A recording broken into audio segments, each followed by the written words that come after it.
नमस्कार, म कल्पना अधिकारी भट्टराई। मैले आज यहाँहरू समक्ष पानी जहाजको यात्रा शीर्षकको कविता लिएर उपस्थित भएको छु। यसका रचनाकार हुनुहुन्छ आदरणीय महाकाव्यकार दाजु विष्णुहरि पौडेलज्यू। यो उहाँले स्रगधरा छन्दमा लेख्नुभएको छ। कवितालाई म यसरी सुरुवात गर्छु।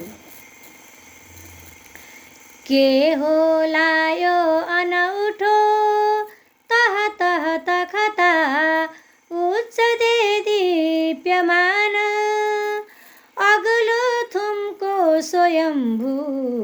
सरी ओजन बडा व्हेल माछा समान देखे के जिन्दगीमा न त अघि चिनियो जानिए थियो मिजाज झस्के एक्कासी देखे पलक नजरले जङ्गु पानी जहाज नौका जस्तो छ हेर्दा हुबहु ढपतुलो हो कि झैँ धर्म काँटा घोडा चढ्दैछ न्याक्दै लहर जलधिका बेग भन्ज्वार भाटा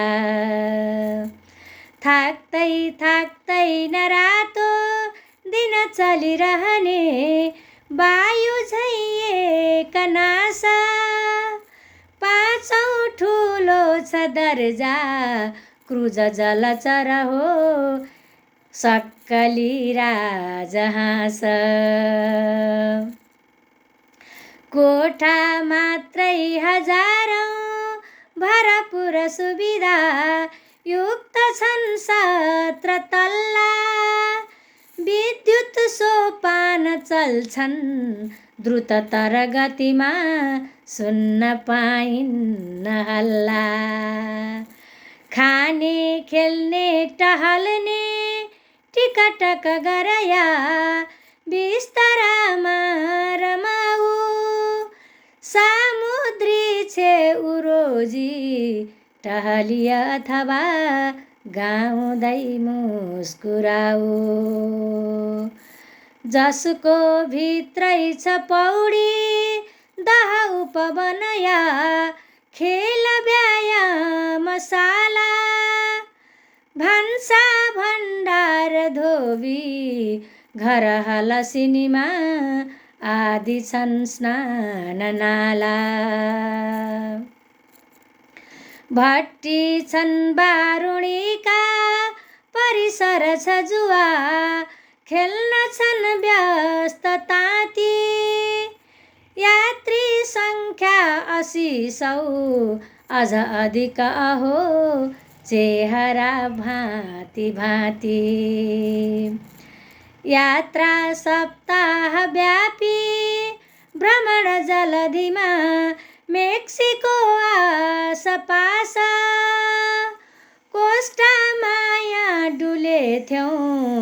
कजुमल तटमा तापियो सूर्य ताप हामी खेल्यौँ खुसीले जलचर कछुवा साथ माया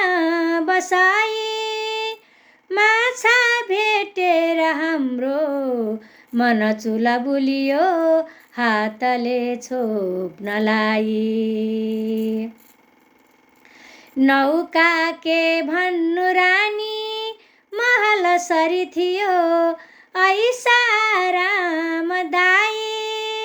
रातो कार्पेट टेकिन् छमखमल बुटे द्वारदेखिन् सजाई जे खोज्छौ पस्क आफै फल भुटन भुजा पेय मिष्टाम्बु नामी राजाको झैँ रजाई सयर जलधिको साखियो दृश्य दामी पालै पालो उदाए रवि विधु जलमा स्नान गर्दै निदाए पानी पानी छ आँखा वरिपरि रमिता शैल पाखा हराए बाटो खुट्टिन्न लाग्ने कुन अमुक दिशा पुग्न गन्तव्यस्थान पानी यात्रा भयो विस्मयजनक आहा थाक्छु गर्दा बयान पानी यात्रा भयो विस्मयजनक आहा थाक्छु गर्दा बयान थाक्छु गर्दा बयान। धन्यवाद।